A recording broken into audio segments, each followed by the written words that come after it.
Es vienkārši parasti, kad es klausos savu iesākto balsi, viņa ir aizskatīta. Šis arī var būt intro.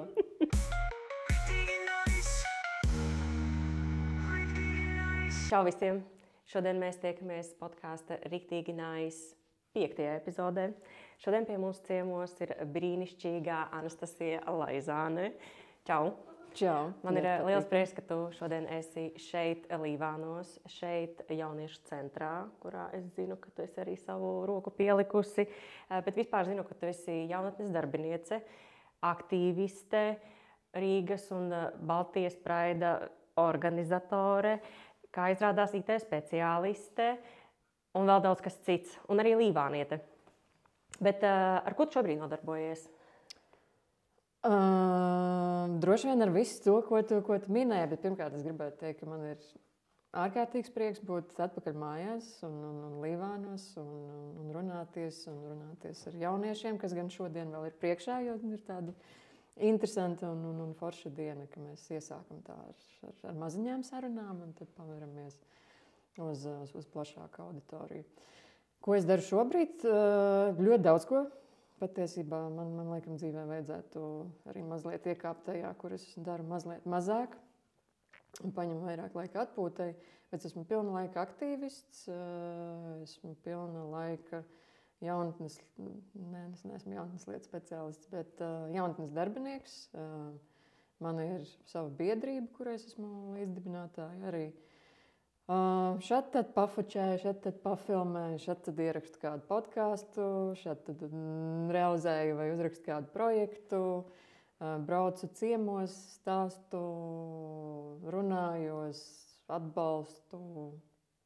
Tā ka droši vien viss tas, ko tu teici. Jā, es vienkārši Anastasiju atceros no saviem jaunības laikiem. Jā, starp citu, un es atceros tevi kā ļoti aktīvu jaunieti jau to laiku, tajā laikā, kad šeit tāds kvartāls vispār neeksistēja, kad bija paspārne, kad bija bērnu un jauniešu centrs. Es atceros, bija dažādi pasākumi, kas tieši neatceros, bet es atceros, ka tu biji viena no tiem cilvēkiem, kas bija redzama, teiksim tā, un ļoti pozitīvi redzama. Un tāpēc man gribas prasīt, vai tas, kas notika toreiz Līvānos pirms tiem cik gadiem? Gandrīz 20. Gandrīz 20 gadiem ir tevi atvedis līdz šodienai. Kā tā vispār jaunatnes joma tavā dzīvē ir ienākusi un turpinājusies? Patiesībā tās sajūtas ir diezgan īpašas un tādas nostalģiskas kaut kādā ziņā. Tīpaši tad, kad tu pasaki, ka tas bija gandrīz 20 gadus atpakaļ, kas liekas absolūti nereāli. Bet ļoti daudz, kas manā dzīvē ir saistīts ar nejaušībām, bet tajā pašā laikā arī ar izvēlēm. Jo tas, ja es nekļūdos, bija kaut kāds 2007. gads, un es biju patiesībā ārkārtīgi kluss cilvēks un tāda klusiņa meitenīte, kas dara tikai savas, gribēju teikt, meitenīšu lietiņas, bet ne cilvēcīgas lietiņas. Pareizi. Un tāda klusa, un es neteikšu, ka ļoti sociāla, lai gan sirdīs vienmēr zināju, ka es esmu diezgan sociāla un aktīva, bet kaut kā tā mana tajā laikā dzīves pieredze nebija ļāvusi man atplaukt, vai ne, arī es sev pati nebiju ļāvusi atplaukt. Un tad tas, kā es iesaistījos neformālajā izglītībā un principā darbā ar jauniešiem, bija kādreiz sveiciens tiem cilvēkiem, kuri varbūt šo skatās, kas bija motivācijas skolas cilvēki. Tas bija tāds liels projekts, kas notika 5 Latvijas pilsētās, un tam pamatā bija atlasīt jauniešus vai uzaicināt viņus, un ar viskaut kādām metodēm, kas ir vērstas uz personības attīstību, līderību un visu kaut ko, tad dot viņiem tādu spērienu, bet pozitīvu spērienu. Un es nebiju tajā sarakstā, kas bija jaunieši, kas uzaicināti uz to pirmo tikšanos, kur viņi iepazīstās, bet daži no maniem klases biedriem un draugiem bija, un tad es teicu, es jūs pavadīšu līdz tai vietai. Un tad mēs līdz turienai atnācām, un tie cilvēki, kas bija tur, kas bija Inga Zvaigzne, ja es drīkstu saukt Jā, vārdus, protams. Es pat aicinātu to darīt. Rita Stafecka, Ivars Kilnenieks, Aija Skarbiniece. Es tagad cenšos nevienu neaizmirst, bet man liekas, ka tie bija, tur vēl bija iesaistīti arī Valentīna puikām tajā laikā, bet ne tiešā veidā. Un tad viņi tādi paskatījās man, ka tu gribi palikt. Es saku, vai palikšu. Un tad tas viss pavērsās par tādu, tas bija vētras sākums, jo tas projekts caur ļoti daudzām kaut kādām šķautnēm palīdzēja man ieraudzīt sevi, iemācīties daudz vairāk par sevi, uzdrīkstēties un tā tālāk. Un tā tas kaut kā tas sākās ar to vienu pasākumu, kurus gadījos tiešām pavisam nejaušām, bet arī izvēloties. Jo es varēju pateikt, nē, es kautrējos, es iešu prom. Varēja arī nepavadīt vispār. Varēja arī nepavadīt. Un tad tas projekts, man liekas, turpinājās kaut kādu gadu. Tad bija sezona numur 2, un tad es sāku tā kā justies bišķiņ labāk strādājot ar cilvēkiem un esot ar cilvēkiem. Un tad es jau sāku iesaistīties ar vien vairāk projektos, aktivitātēs, līdz lielākā daļa manas dzīves sastāvēja no tā. Un tas ir tikai, tā teikt, tie apgriezieni ir tikai auguši un auguši. Bet nav tā, ka visā tajā laikā es visu laiku esmu darbojusies jaunatnes jomā. Es esmu arī mazliet nogājusi nost no ceļa, tā teikt. Un, jo ir kaut kādos agrajos 20 tas brīdis, kad tu pabeidz tur universitāti un visā citādi. Un es biju izvēlējusies arī...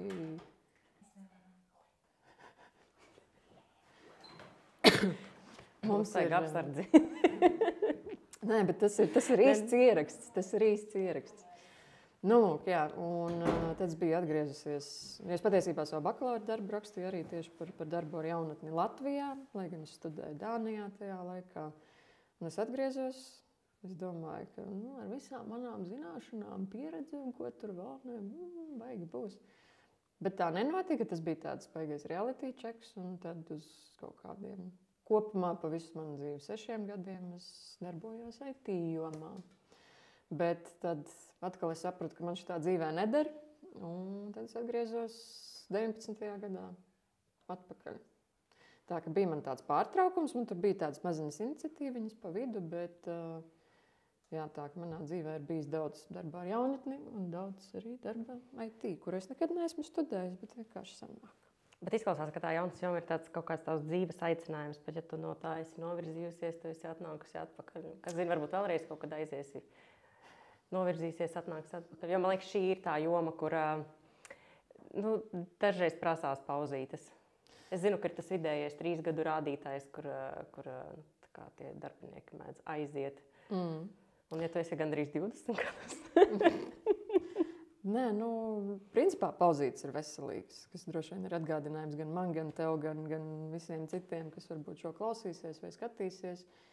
Bet es laikam sapratu, ka pirmkārt es nezinu, vai es varētu teikt tik skaļi, ka tas ir mans aicinājums.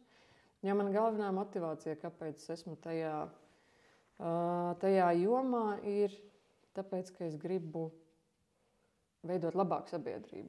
Un tas nav tā teikts, ka tas viss izmainīšu. Nē, bet tas ir par drošu vidi, tas ir par... Es ļoti novērtēju tos jaunatnes darbiniekus, kas bija manā laikā, kas palīdzēja man atplaukt, kas palīdzēja man iepazīt sevi. Un varbūt tā ir kaut kāda arī tāda sajūta, ka man gribās to dot pēc iespējas vairāk cilvēkiem. Un nevis tā, ka es izlemju viņu vietā, bet tieši veidojot tās drošās vides, iedvesmojošās vides un tā kā turot telpu cilvēkiem, jo palielam kā jaunatnes darbiniekam tev nav jāizlem kāda cita vietā. Principā nevajadzētu lemt kāda cita vietā, bet vienkārši prast turēt telpu tam jaunietim.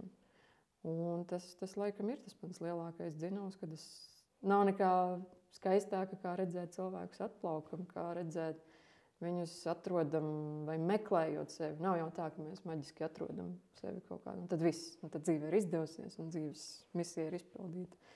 Nē, mēs mainamies, mēs augam, mēs attīstamies, mēs uzzinām daudz jaunas lietas. Un man liekas, tas tāds jaunieša vecuma posms, ko mēs saprotam pēc Eiropas likumdošanas vai Latvijas likumdošanas, ir tāds ārkārtīgi svarīgs posms, kad tev ir gan enerģija, gan laiks, gan viss pārējais. Veselība.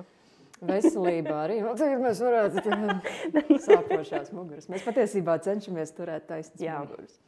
Lai gan gribas, protams. Nu jā, un vēl varbūt par to motivāciju. Es runāju par daudz saki, jo man Nē, vienkārši nav ir par daudz. ko Man teikt. ļoti patīk, cik daudz tu runā. Man liekas, tu tik vērtīgi un forši stāstīji un tik iedvesmojoši īstenībā, jo es pilnībā piekrītu, ka darbs ar jaunatni un jaunatnes darbs veicina to jauniešu atplaukšanu, to viņu veidošanos, to viņu atvēršanos. Un, es piekrītu, tā ir viskaistākā lieta, ko redzēt un piedzīvot. Arī tas ir mans tāds, motivators šeit būt un arī darboties šajā jomā. Bet es zinu, ka tu esi darbojusies tādā jaunas jomā gan Līvānos, gan arī Preļos, gan arī Rīgā, gan arī vispār starptautiski. Bet runājot tieši par Latvijas mērogu, kā tu teiktu, vai vispār ir kaut kādas atšķirības starp darbu ar jaunatni mazpilsētā un lielpilsētā? Man gribētos teikt gan jā, gan nē. Tas, laikam, ir populārākā atbilde, ko es šogad esmu cilvēkiem devusi, jo no vairāk perspektīvām mēs skatāmies, jo elastīgāk paliek atbilde. No vienas puses man tā kā intuitīvi gribētos teikt, ka darbs mazpilsētā ir personīgāks, kas varbūt tā arī varētu būt, jo tomēr mēs reiķinamies ar mazāk cilvēkiem. Es zinu, kā meita tu esi vai kā dēls tu esi un kas ir. Un tad tu aizēji uz pasta nodaļu un saka, es nezināju, ka šai ģimenei ir meita, kas ir mans personīgais stāsts. Ka tā pazīšanās un tā saikne varbūt ir tuvāka. Un, ja mēs runājam par lielākām pilsētām, kā par Rīgu, tad varētu domāt, ka tas vairs nav tik personīgi, vai ne? Bet tas ir personīgi citā līmenī, jo varbūt es nepazīstu to jauniešu vecākus vai ģimenes, lai gan mums ir bijušas arī nodarbības, kur nāk vecāki ar bērniem, piemēram, jauniešiem.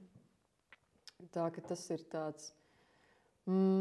Es domāju, ka tad, kad tu esi mazpilsētā, tev ir lielāka monopola sajūta kaut kādā ziņā, kas uzliek tev arī lielāku atbildību. Mēs arī pirmīt runājām par to, cik daudz jaunatnes darbinieku ir uz novadu un cik ir jābūt uz noteikti skaita jauniešiem. Un tad, kad es sāku tajos pašos Līvānos, bija 2 jaunatnes darbinieki. Pēc fakta bija vairāk, protams.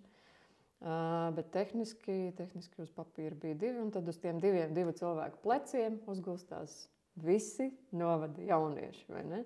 Un tad Rīgā tā ir bišķi vairāk, tur ir vairāk organizāciju, kas sadarbības iespēju, vai ne? Sadarbības iespēju, un tad viss liekas te, un tur ir telpas tādas, telpas šitādas, un es tur varu uztaisīt lielāku pasākumu, tu vari sasniegt lielāku cilvēku loku. Bet tajā pašā laikā, ko mēs arī Active Rainbow, kas ir tas virziens, kurā mēs ejam, ka mēs gribam arī aizbraukt uz mazākām pilsētām, atrast laiku un to prioritizēt, lai es pat esmu cilvēks no mazpilsētas, lai nav tā sajūta, ka viss notiek tikai Rīgā.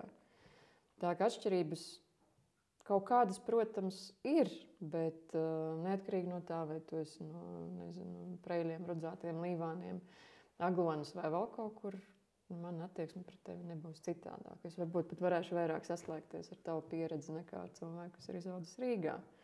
Bet atkal tas ir, mēs mācāmies viens no otru.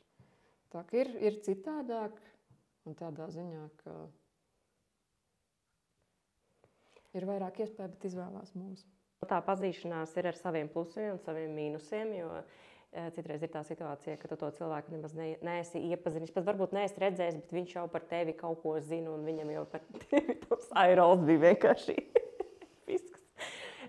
Jā, un tas varbūt, tas var būt mīnus katrā ziņā, bet to var izmantot arī par labu to visu to mazās pilsētas būšanu, jo es pat teiktu, manā izpratnē Latgale ir vieta, kur cilvēki ir ļoti izpalīdzīgi, ļoti sirsnīgi. Vajag palīdzēt vai kaut ko aizdot, jāņem droši.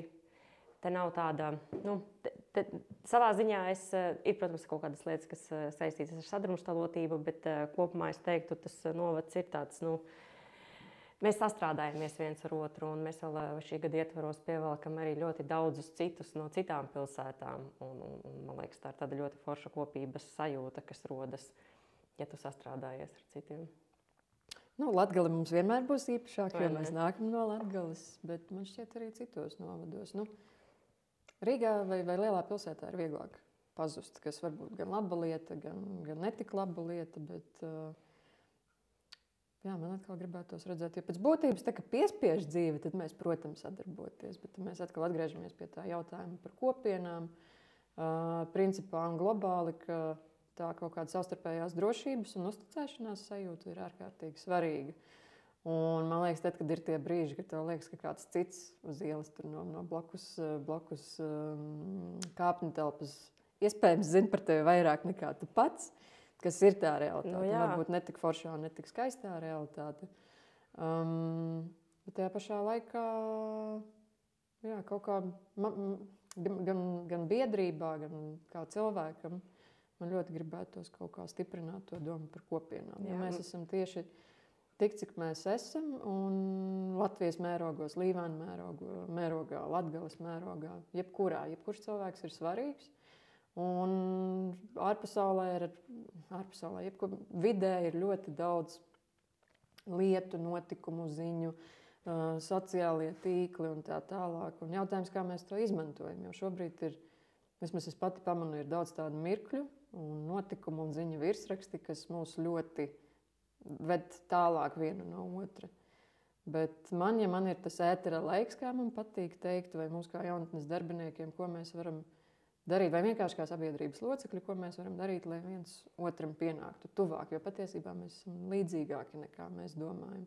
Protams, ir atšķirības, un tas ir tikai normāli, mēs visi esam dažādi, bet tur jau arī, man liekas, ir tas skaistums, un mēs arī pirmīt runājām par bailēm un visu kaut ko citu, ka jo vairāk mēs stiprinam to kopienu, vai tā būtu mana viensēta, vai tas būtu mans pagasts, vai mana pilsēta, mazpilsēta vai lielpilsēta, kāda starpība.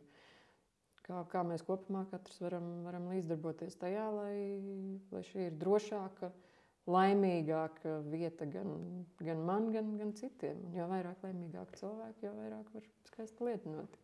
Man ļoti patīk un ļoti rezonē tā ideja par kopienu. Un es piekrītu, mēs viens no otra ļoti distancējamies. Un tā kopienas ir ārkārtīgi nepieciešamas ne tikai ikdienā, bet tās var būt vērtīgs instruments dažādās krīzes situācijās, kad tev ir tas atbalsta plecs un vairāki cilvēki, kas tev palīdz arī priekos patiesībā, kas ar tevi līdzi priecājas. Patiesībā es gribētu pakomentēt, ka mēs neveidojam kopienas. Viņas jau ir patiesībā. Protams, mēs līdzdarbojamies, bet mēs visi te jau esam, mēs visi te jau dzīvojam. Tas ir tikai jautājums par to, ko mēs ar to darām un kā. Vai mēs paliekam pie tā, ka tas Pīters no tā pagasta, tas gan baigais riebeklis. Vai mēs paliekam pie tā, bet hei, varbūt tam cilvēkam kaut kas ir noticis, un mēs kaut kā varam viņu atbalstīt un palīdzēt. Tas tā. Jā, mēs tā iedziļinamies. Jo mēs jau te esam, tikai ko mēs ar to darām. Jā, mēs tuvojamies podkāsta noslēgumam, un es gribētu tev uzdot tādu noslēdzošo jautājumu. Ņemot vērā tavu tik ilgo pieredzi šajā jomā, ko tu ieteiktu darbā ar jaunatni iesaistītajiem? Ko tu ieteiktu viņiem ņemt vērā? Saskarsmē, darbā ar jauniešiem? Nav universālās instrukcijas, man šķiet. Un tāpat, neskatoties to, cik ilgu laiku tu pavadīji kaut kādā lauciņā, man liekas, ir bīstami iekrist tajā domāšanā, ka es zinu visu. Man atkal ir tā, principā, pa dzīvi, jo tālāk dzīvē, jo man ir sajūta, ka es mazāk saprotu un mazāk zinu. Jā, tev krājās pieredze, un tu tur zini, varbūt kā reaģēt, vai kā dīlot ar kaut ko un kā tikt galā, bet nekad nezaudēt to vēlmi mācīties, jo, kā mēs runājam ar kolēģi, visvairāk jau jauniešu apmācībās pasākumos mēs jau visvairāk mācāmies no jauniešiem. Nevis mēs te esam baigie lielie pieaugušie cilvēki, un tad mēs jums te mācīsim dzīvi. Būt zinātkāriem un būt arī zinkārīgiem kaut kādā ziņā. Jo tas ir tā ir nebeidzamā mācīšanās, un tā, man liekas, ir viena no tādām riktīgi krutām un foršām lietām. Vēl ko man gribētos ieteikt, ir domāt līdzi, skatīties, dzirdēt, just, sarunāties, neizlemt jauniešu vietā. Principā, kā jau es teicu, nevajag lemt citu cilvēku vietā, bet prast klausīties, prast palīdzēt atplaukt. Man liekas, ka tīpaši jauniešu jaunatnes darba ziņā tas ir par to, kā padarīt lietas interesantas, kā turēt telpu un kā palīdzēt atplaukt. Jā, tas, laikam, ir galvenais. Un kā mēs runājām vienās apmācībās, mēs nevaram, es neticu tam, ka mēs varam nonākt līdz kaut kādam universālajam un the ultimate iekļaušana vai tur brīva vide vai droša, brave and safe, droša un drosmīga vide, ka viņa nebūs nekāda 100%, bet mēs vienmēr varam tiekties uz to, ka viņa ir drošāka un drosmīgāka tā vide. Un mācīties, reflektēt, klausīties. Un tur, man liekas, slēpjas ļoti daudz zināšanu, ļoti daudz atklājumu un neiestagnēt. Un paņemt pauzi arī. To es saku arī sev un visiem citiem jaunatnes darbiniekiem, ka paņemt pauzi ir ļoti būtiski. Mēs arī ar to kolēģi runājām un visi kopā par to, ka ja tu esi tajā baigajā ritmā un dari un visi pasākumi un tā tālāk, darbs ar cilvēkiem ir ļoti prasīgs. Un ir ārkārtīgi viegli patiesībā būt tajā brīdī, kad tu esi noskrējies, kā piemēram arī bišķiņ manā gadījumā šobrīd ir, un tad ir tāds jāpaņem, tā pauze ir jāpaņem, lai pareflektētu, lai pamācītos, lai vienkārši atpūstos. Beigareiz saraksts sanāca, bet tad mindful.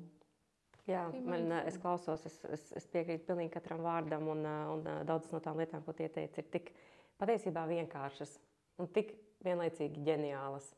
Un es domāju, ka mēs uz šīs pozitīvās un, kā lai pasaka, tādas domu graudiem pilnās nots noslēgsim podcastu. Paldies tev, ka tu biji ar mums šodien kopā. Paldies par uzaicinājumu. Un tiekamies kādā no nākamajiem podkastiem. Tā! Čau!